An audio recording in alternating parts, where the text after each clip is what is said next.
আসসালামু আলাইকুম। আমি গতকালকে বিজিবিকে নিয়ে একটা ভিডিও বানিয়েছিলাম। সে ভিডিও ফেসবুকে পোস্ট করার পরে যথারীতি আমি অ্যাস্টোনিশড হয়ে গেছি যে বাংলাদেশের মানুষ এতটা আবেগপ্রবণ। আমি সকালে ঘুম থেকে উঠে কমেন্টসগুলো পড়ে দেখতেছি তারা যথারীতি আমাকে বিজিবির শত্রু বানায় দিছে। তারা এমনভাবে কমেন্টস করতেছে মনে হচ্ছে বিজিবির সাথে আমার অনেক বৈরিতা সম্পর্ক আর কি, বৈরী সম্পর্ক। আমি খুব অবাক হয়ে গেলাম যে একটা মানুষের সমালোচনা করলেই তাকে যদি সে ব্যক্তির সাথে শত্রু বানিয়ে দেওয়া হয় তাহলে সমাজে টিকে থাকা খুবই কঠিন একটা ব্যাপার। আমার পুরো ভিডিওতে দেখবেন আমি স্পেসিফিকভাবে কোনো অফিসারের নাম নিই নাই, অমুকজন দুর্নীতিবাজ বা হেন তেন কোনো কিছুই নিই নাই। আমি একটা বাহিনীর টোটাল কার্যক্রম নিয়ে আলোচনা করছি।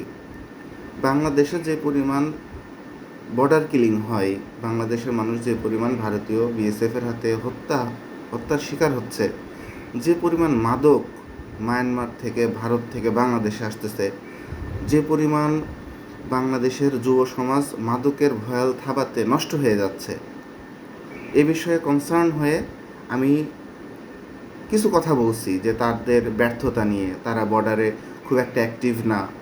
এই নিয়ে কথা বলাতে মানুষ এমনভাবে কমেন্টস করছে মনে হচ্ছে আমি মাদক ব্যবসায়ী, আমার বিশাল ক্ষতি হয়ে যাচ্ছে। আর সবচেয়ে বড় কথা, বিজিবির সাথে আমার একটা সম্পর্ক মনে হচ্ছে যে শত্রুতার সম্পর্ক তৈরি করে দিছে। আমি খুব অবাক হয়ে গেলাম মানুষজনের কমেন্টস দেখে, এত সেন্টিমেন্টাল এরা।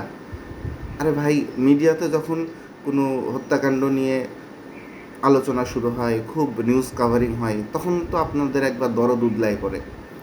ফেলানি হত্যাকাণ্ড তার কাটার সাথে ঝুলাই রেখেছিল, তখন তো আপনারা খুব হইচই করছেন, কেন আমাদের বর্ডার কিলিং করবে। আর আজকে আমি যখন আপনাদের এই কথাগুলাই সংক্ষেপ আকারে তুলে ধরছি, তখন আমাকে কমেন্টস করতেছে যে বাংলাদেশের মানুষ তো মরবেই, তারা বর্ডারে যায় কেন? তো বাংলাদেশের বর্ডারে শুধু বাংলাদেশের মানুষই যায়, ভারতের মানুষ আসে না।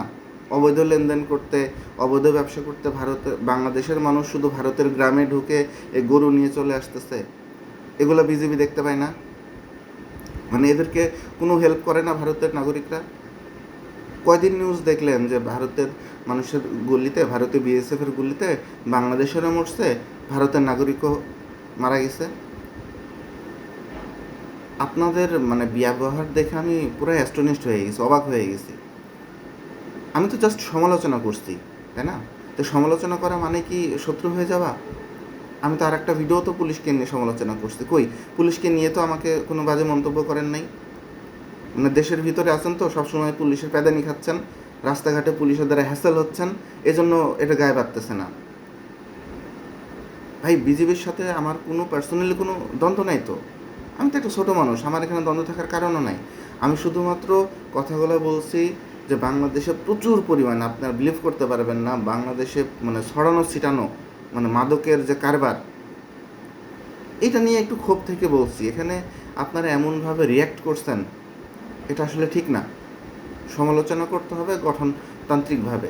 আর আপনারা এত বাজে বাজে ভাষা আপনারা কমেন্টে ইউজ করেন, আপনাদের ব্যক্তিত্ব নিয়েই তো আমার প্রশ্ন আছে। কেন ভাই, আমার সমালোচনা করতেই পারি, আমার যদি আলোচনা আপনার পছন্দ না হয় আপনি আমাকে স্কিপ করেন, অথবা একটা সুন্দর ভাষাতেও বলতে পারেন যে ভাই আপনার এই কথাতে ভুল আছে, আপনার মতামতটা একটু কী বলবো, আসলে কোনো কিছু বলার নাই। দেখ, আমাদের সবারই উচিত যার যার জায়গা থেকে অন্যায়ের প্রতিবাদ করা। আমি বলতেই থাকবো, আপনারা কিভাবে নেবেন কি নেবেন না সেটা বড় কথা না। যেখানে অন্যায় হবে সেখানে সবারই কথা বলা উচিত, কিন্তু তার মানে এই না যে অন্যায়কারীর সাথে আপনাকে একবারে বৈরী মনোভাব তৈরি করে দিতে হবে থার্ড পারসন হিসাবে। কেউ আমার শত্রু না। সবাই ভালো থাকবেন, সুস্থ থাকবেন। আল্লাহ হাফেজ।